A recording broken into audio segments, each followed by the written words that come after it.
Hi guys, welcome uli sa another luto sa kusina ng Blind Kusinera. Ngayon magluto naman tayo ng kasaba biko. Ayan, bagong natuklasan kong recipe. Ayan, nagkakanggata lang ako. Ayan yung pan-toppings natin na gagawin latik. Yung tawag sa amin sa probinsya yan ay ugok. Hayaan muna natin siya na mag golden brown yan. Tapos tanggalin natin siya pagka nag golden brown na siya. Ayan guys, luto na yung ating pan-toppings, yung ating latik. Ugok tawag sa amin yan.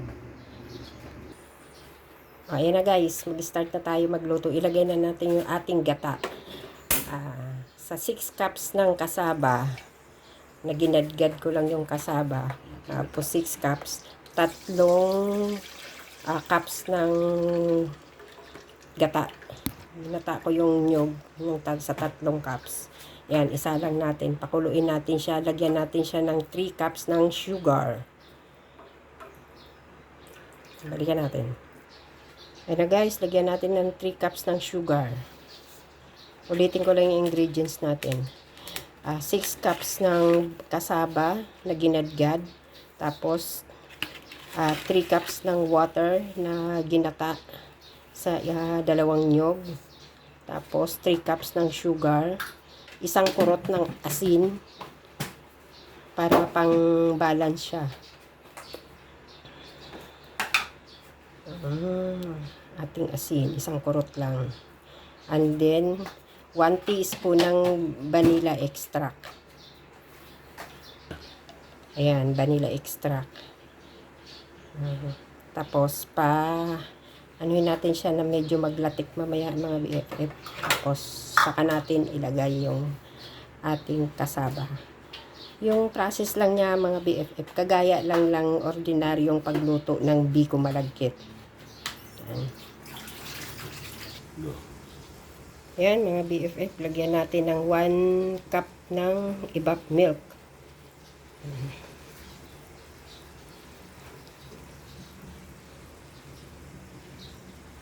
Lagyan 1 cup ng evap milk.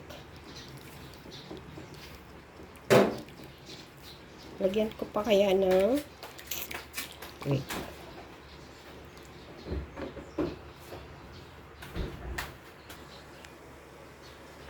Ayan na mga BFF, okay na to. Pwede na natin ilagay yung ating kasaba na ginadgad.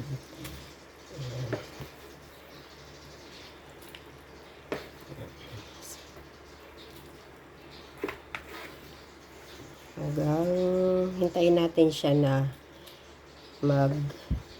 yung maging ano na siya, matuyo na,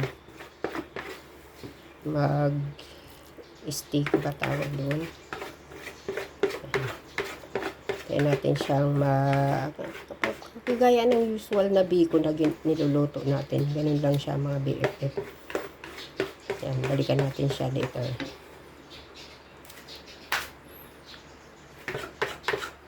Ay, putang ina, napindot ko.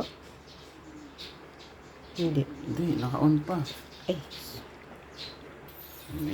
Yan na mga guys. Tingnan na natin ang ating, ayan, malapit na. Lagyan na natin siya ng butter. Mga konting butter lang. Mga 1/4. Para matunaw na siya. Ilagay na rin natin yung ating buko. Yung ginamit kong sugar dyan mga BFF ay wash lang. Kaya hindi siya ganun maitim. Kasi kasaba naman siya. Kaya pinartneran ko lang yung kulay ng kasaba. Lagyan na natin yung ating buko. Isang buko lang yan mga BFF sa 1 kilo ng kasaba. Ayan, tapos haluin natin ang haluin. Malapit na siya maluto. Pag hindi na siya dumidikit masyado sa ating sandok. Ayan, luto na siya. Balikan natin siya. After ilang minutes. Ayan na mga BFF. Almost luto na siya. Ayan o, hindi na siya nadikit sa ating sandok at saka wallet. Yan, almost luto na siya. Balikan natin siya guys. Isasalin lang natin siya sa ating mga tray. Balikan natin siya. Ayan na mga BFF, luto na ang ating kasaba biko. Ayan oh. It's yummy. Isang bilog na tray, mga 30 cm ata ang laki niyan. Tapos isa yung tab na. Ayan. Ayan. Titikman na natin mga BFF kung gaano siya kasarap. Asan yun? Tikman natin muna siya. Ayoko magpakita sa mukha ko na.